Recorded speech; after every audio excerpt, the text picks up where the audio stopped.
Previously on Brotherhood Diaries.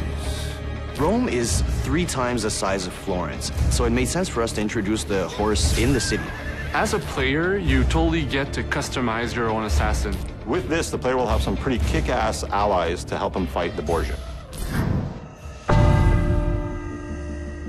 The papal troops march across the countryside, conquering the cities of Italia one by one.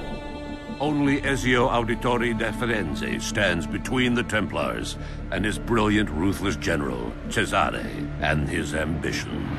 Welcome to Assassin's Creed Brotherhood Diaries. In Assassin's Creed Brotherhood, Ezio is facing his toughest foe ever. Cesare Borgia is the perfect nemesis. And basically, he can do whatever he pleases. He's got unlimited resources, being the general of the papal armies. He's really, really ruthless, and truly Ezio's biggest challenge to date. To unite Italia, I must have every institution under my control. He's trying to take over the whole country and unite it under the Templars.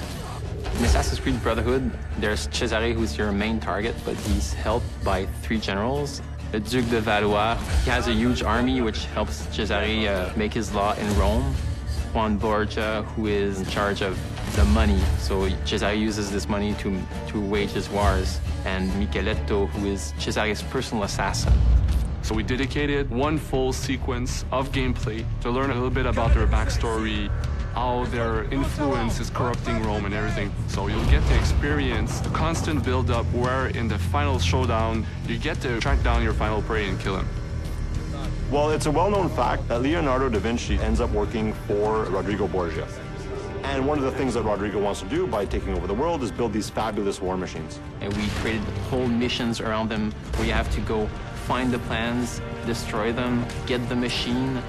You actually get to use it and then destroy it so that the Borgias can't use these war machines in their fight.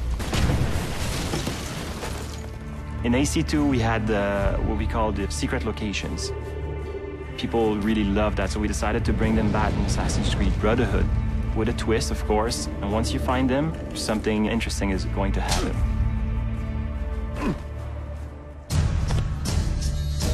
And then there's gadgets like crossbow that I've wanted to use since AC1. Now we have it in the game with upgrades on it. There's also the parachute, which is based off one of Leo's drawing that will permit you to glide if you jump from high enough building.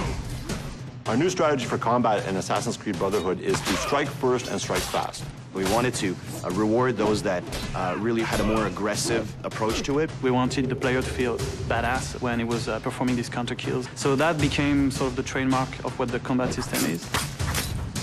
You may have noticed there are now enemies with guns. If you know a bit of the history of Rome and of Leonardo, those assets end up in the hands of the Borgias. So what you have is now we have enemies that are a lot more aggressive, but at the same time, Ezio is a lot faster of a fighter. The Papal Guards are basically the ultimate elite guards that we're going to have in Assassin's Creed Brotherhood. Their sole purpose is to kill Ezio. They're super brutes, they're super agile, they'll sucker punch you all the time, they'll have 2 people hit you at the one time. So they have the best of all the other archetypes. So it's all about mastering not only the combo system, but also mastering your defensive strategy and your offensive strategy as well. The coolest move I've seen is this extremely violent move with both the sword and the gun. Once you have it in your hands, it's something unbelievable. It's really fast-paced, it's really visceral. Basically, you get to kill somebody with a sword, and then you get to shoot his head with a gun. That's pretty violent. Next on the Brotherhood Diaries. You're going to go to a harbor in Naples. You're going to experience an entire other country. You're going to get to go to Spain. Another really cool aspect of the multiplayer of Assassin's Creed Brotherhood is the fact that now that it's the person that you're chasing, it's a lot more unpredictable, and they're a lot smarter than any AI that you can ever make.